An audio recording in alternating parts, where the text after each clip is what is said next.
A day in my life as a full-time creator mom. Siyempre, pagising ko sa umaga, ang una kong ginagawa ay tumulala.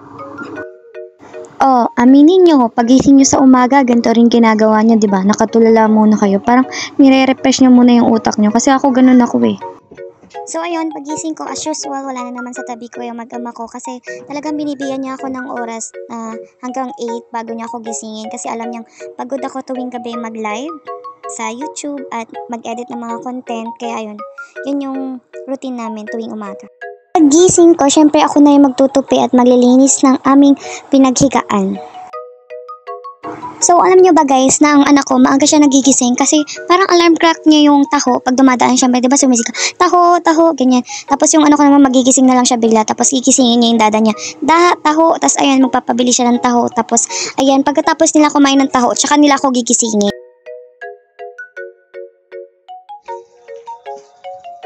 At tapos na ako guys magligpit ng aming pinaghigaan, kaya naman nag-start na ako magluto. Hindi ko na na-video yung pag-start ko magluto kasi nakalimutan ko. Then ayan, habang nag-aantay ako maluto yung piniprito ko, nagpupunas-punas muna ako ng mga kalat kasi 'di ba, para habang nagpiprito tayo may natatapos na din tayo ibang gawain. Ganun kasi pag nanay ka, multitasking ka talaga. This point, medyo parang tulala pa ako. Kasi medyo puyat kasi ako kagabi dahil breastfeeding mom kasi ako. Kasi ngayon nagngingipin yung anak ko. Hindi siya masyadong kumakain. Kaya naman talagang kailangan mo siyang padidein. Lalo na tuwing gabi. Nagigising talaga siya para dumede. Kasi konti lang yung kinakain niya. Kasi masakit yung ngipin niya, diba? Siyempre, didede siya tuwing gabi. Kayo ba, pag nagingipin ba yung mga anak nyo? Ano ba, pihikan din ba sila kumain pag nangingipin sila or ayaw nila kumain? Kasi yung anak ko ganun talaga siya sa yung nag-start siya magngipin. Until now, ganun pa rin siya. Nahihirapan siya kumain kapag masakit yung ngipin niya. Syempre kahit sino naman tao, di ba, masakit naman talaga pag nangingipin ka or sumasakit yung ngipin mo, nawawalan ka ng gana kumain. At habang nag-aantay ako maluto yung piniprito ko guys, ayan, nagwawalis-walis muna ako. Pero at this point, ayan, tapos na ako magluto niyan guys. Ito na yung niluluto ko. Kaya naman, sinasandukan ko na yung pagkain para sa anak ko. Kasi, noon ako laging anak ko bago yung sarili ko. Siyempre, ganun naman talaga, di ba, pag nanay ka. At dahil nga masakit ang ngipin ng anak ko, kaya naman yung mga pinapakain ko sa kanya pag masakit yung ngipin niya, yung mga madalas niyang kainin o yung mga favorite niya. So, ang niluto ko sa kanya para ngayon ay egg. So, itatry ko kung kakain ba siya ng egg. Kasi minsan talaga kahit anong pilit ko, pag masakit yung ngipin niya guys, hindi talaga siya kumakain ng ayos. Or kakain siya, 3 subo lang, tapos ayaw niya na. So, ayun, makikita niyo naman dito, diba? Mamaya makikita niyo na ayaw niya talaga kumain guys. Pero, kailangan natin pilitin yung anak natin na kumain siya. Hindi naman kasi pwedeng hindi siya kumain, di ba? Kailangan talaga kumain ko. Kahit pa isa-isang subo, okay lang yan. Basta may kunain lang siya, ganun. Kayong mga mi, anong technique nyo sa mga baby nyo kapag masakit ang ngipin nila?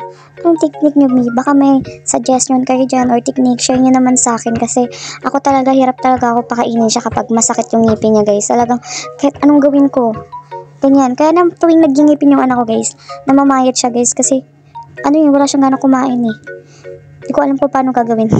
Pero ayan na nga, kumakain naman siya pero pa isa-isang subo, pa 2, 3, tas ayan, ayaw niya na.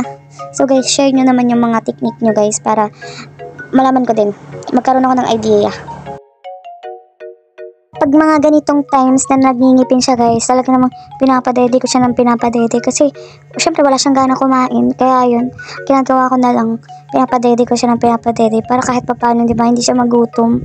Or minsan, pinapain ko siya ice cream, ganyan, ice pop para mabawasan yung pagsakit ng ngipin niya. Kasi talaga guys, nangangagat talaga siya ng nangangagat pag masakit yung ngipin niya, pag makati ngipin niya.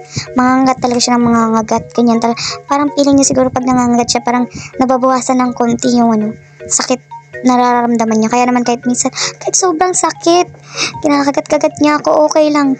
Para lang kahit pa paano mabawasan yung sakit na nararamdaman niya. Kaya tinitiis ko kahit gano'n sakit yung mga kagat niya. Yung mga babies niyo ba, mi?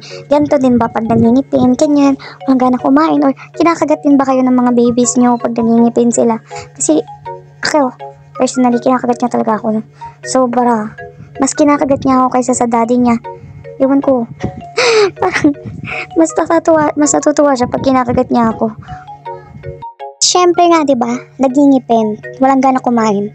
Siyempre, mamamayat yan. Ganun talaga. Parang i-judge ka kagad nila kapag nakita nilang, hoy, ang pait naman ng anak mo, like, di mo ba pinapakain, wala ba yung vitamins, ganun, mga ganun sasabihin sa'yo ng mga, wala namang ambag sa buhay mo.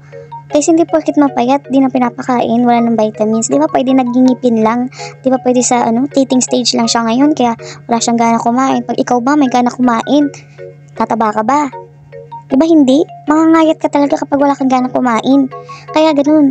Kaya huwag kayo judgmental, guys. So, sabihin nyo agad, babash agad kayo na siguro di pinapakain, ganyan, walang vitamins.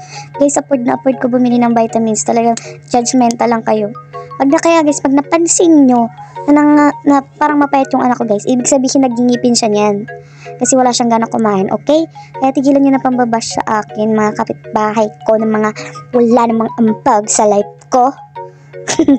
Nag-rant na tayo dito guys. So, ayun na nga. Lastly, hindi po tayo pare-parehas ng anak. Kung anak mo mataba, ganyan, sa genes nyo yan. Hindi, porkit ba yung anak mo, required din yung anak ko mataba din, ganun? Hindi ganun yun, magkakaiba po tayo ng genes, or wag nyo po ipagko-compare yung progress ng paglaki ng isang bata sa isa pang bata. Kasi alam nyo masakit yun sa part ng nanay. Kasi alam namin ginagawa namin yung best namin para sa anak namin. Kaya wala kayong karapatan ipag-compare yung anak nyo sa mga anak namin. Dahil hindi po isang pinanggalingan yan. Magkaibang tao tayo. Ang dami kasing mga nanay ngayon na manghilig magkumpara ba kung bakit yung anak ni ganito mapayat, ay mataba, yung anak mo mapayat, yung anak ni ganito ang bilis makalakad, yung anak ni ganito hindi pa rin nakakalakad, hindi pa rin nakapagsalita. Ang hilig nyo mag-compare. Bantayan nyo na lang yung mga anak nyo kaysa bantayan nyo yung buhay ng iba.